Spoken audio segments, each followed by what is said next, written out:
turi Kanombe ku kibuga cy'indege tumaze kumenya amakuru muri aka kanya ko muganga Mukasa yaba agiye kwerekeza hanze y'igihugu cy'u Rwanda. Agiye mu biki? Nibyo ngomba kumubaza kugira ngo tube twasobanukirwa ikimujyanye. Turamumenyereye ko yita ku barwayi ufite ikibazo runaka, yaba ku butunzi cyangwa se ufite ikibazo cy'uburwayi runaka akaba yamukoraho rikaka. Niyo mpamvu rero namenye amakuru nk'abati umuntu wacu nimba agiye kujya hanze, ese abasigaye mu gihugu bo baramubona gute? Ibyo byose ku muntu wese ufite ikibazo n'uwanumye wese ngomba kukimubariza kugira ngo ibintu bigende neza. Ndabibutsa ko ndi Kanombe n'undi ku kibuga cy'indege, of course nkuko cameraman agenda abibereka mu mashusho. Nibwo tukiyagira ariko batubwiye ko yurira indege ya saa 8. Ubu tuvugana turi saa 6:30. Urumva ko amasaha n'undi ari kwegereza. Niyo mpamvu ngomba kuhagera kugira ngo tube twaganira tumenye ngo ese muganga Mukasa agiye hanze gukora iki, ese ubu agiye muri gahunda z'akazi, ese agiye kwita ku barwayi nkuko asanzwe ajya kubitaho. Nibyo ngomba kumubaza kugira ngo rero tube twasobanukirwa. Ndasaba cameraman kugenda bereka amashusho ayakurikirana kuri fresh, ibintu byose biza kugenda neza. Reka tugereyo turebe ko tumubona, ubundi tumubaza buri kibazo cyose mwifuza. Kigali 250 ukuri 150 tubane mu rugendo rwose, kandi tuze kusozanya iyi video kugira ngo muze gusobanukirwa. Namwe mufite ibibazo ndababariza buri bibazo byose kandi nzi ko muri gusobanukirwa. Tubonane mu kanya.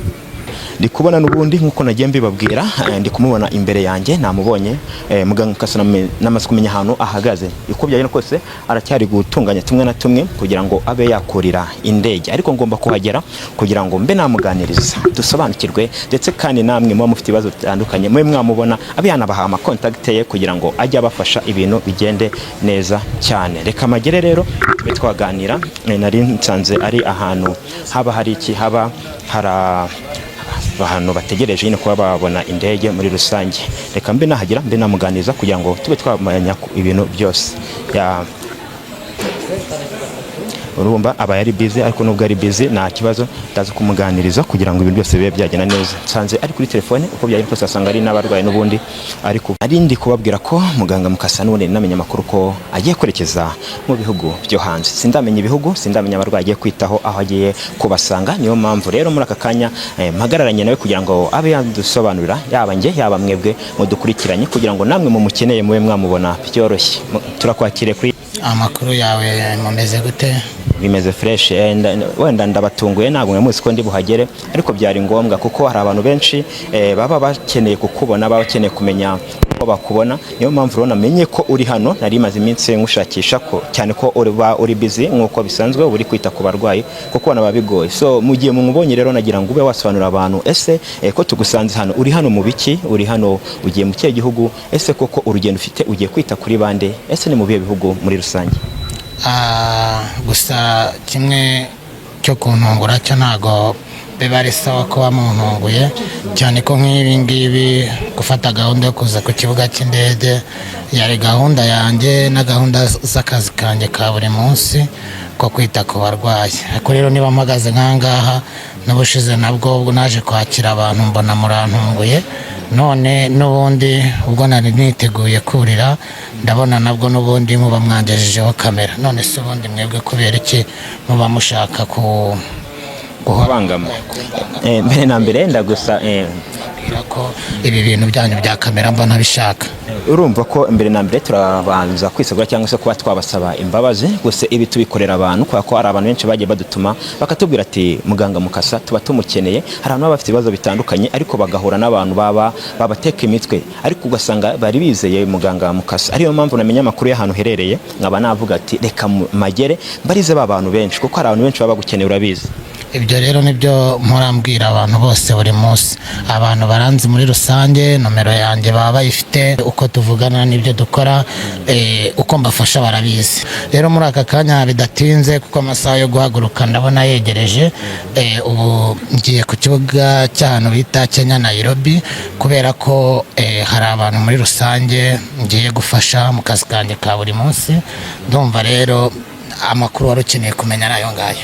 Ntabwo ari ibyo byonyine nashaka kumenya, nagira ngo menye ese hari yego birumvikana ugiye Nairobi muri Kenya, ariko hari abandi baherereye mu bindi bihugu bitandukanye, yaba Afrika muri rusange ndetse Europe ndetse n'indi migabane cyangwa se na za Amerika. Ese ho nk'abantu bari kure yawe bo ubavura gute? Ibyo byose tubifitiye ubushobozi bwo kubafasha mu gihe mba nkoresheje imbaraga zanjye, zaba se iz'ababyeyi, z'abasogokuru, z'abasogokuruza. Icyo gihe nkoresha imbaraga zabo kandi bigakunda aho baba baherereye, Canada, Australia, Amerika, mu birwa bya Komoro, aho hose birakunda nta kibazo. Okay, hari ikindi kibazo nagira ngo rero mbe nabariza abantu badukurikiranye, bavuze ko n'ubundi uvura abantu bari ku migabane yose, ariko se bo bibasaba kuba wajyayo cyangwa se bo kuba baza, cyangwa hari ubundi buryo ubushobora kubafashamo? Ntabwo ni ngombwa yuko bo bashobora kuza cyangwa nanjye ngo njyeyo, nkoresheje imbaraga ntawe za basogokuru na basogokuruza, nkoresheje ihembe ryanjye karondozi, ibyo byose ndabikora bigakunda kandi bikagenda neza. Ubwo bisaba iki? Icyo gihe nta kindi bisaba, ni amafoto, ni amazina, ibindi bindi nta kibazo. Iyo maze kubona amazina n'amafoto yabo ndabikurikirana kandi bigakunda. Hari serivisi ugenda ubaha, ariko hari ababa bafite ibibazo bitandukanye. Hari abavuga ko wenda baba bakeneye ubutunzi, hari ababa bafite ibibazo by'umubiri ndetse n'inzara muri rusange. Izindi serivisi ushobora kubutanga ni izihe? Byinshi cyane turabikora bitandukanye, abiterwa rero n'icyo usabye cyangwa se ikibazo ufite, tugufasha biturukije ku kibazo ufite.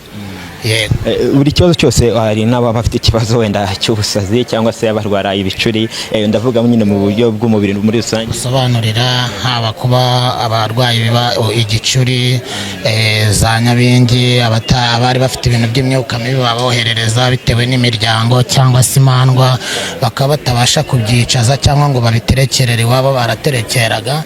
Ibyo ngewe mfite ubushobozi bwo kubihamagara nkabyicaza nkoresheje imandwa za basogokuru na basogokuruza, izo mandwa zabo nkazicaza zigatuza bakagira amahoro, nk'uko baba bateza amashitani cyangwa ibindi cyangwa babaterekereraho nkabyicaza. Kimwe rero ababa bafite bya bisebe by'imifunzo, abantu baba bafite inyatsi bya karande, ibyo byose turabiturisha nta kibazo. Hari bamwe mu bamamagaye, harimo n'abari hanze, ndamwibuka hari uwitwa Violette yambwiye ko ari mu Buholandi, arambwira ati afite umugabo yaramunaniye, ndetse ngo agiye gukora ubukwe n'undi muntu, kandi we imitungo yose yari y'uwo mukobwa. None uwo mukobwa afite ikibazo cy'uko umugabo agiye kumuta ndetse n'imitungo akayijyana. Nk'uwo mudamu ufite ikibazo nk'icyo wamufasha iki? Ibyo ngibyo kuri njyewe Mukasa ni ibintu byoroshye cyane, kuko mfite imbaraga ndetse z'ababyeyi banjye zo kuba mbasha guhuza ingo nk'izo ngizo zidafite amahoro cyangwa se zishaka gutandukana, nkongera nkabahuza ingo zikamera neza nta kibazo. Byumvikane ko no muri gahunda yo mu buriri bikosora. Hari ukuntu umuntu aba yaragiye mu bintu by'ubusambanyi cyangwa ukajya mu bindi bintu bitari byiza, ugasanga bagutwaye ubugabo bwawe, cyangwa uri n'umugore ugasanga utagishaka gutera akabariro, cyangwa se nta bushyuhe ukigira, nta n'ikintu cyumva muri wowe, ariko nkoresheje imbaraga zanjye ibyo byose ndetse nahawe n'abakurambere turabikora bikagenda neza nta kibazo.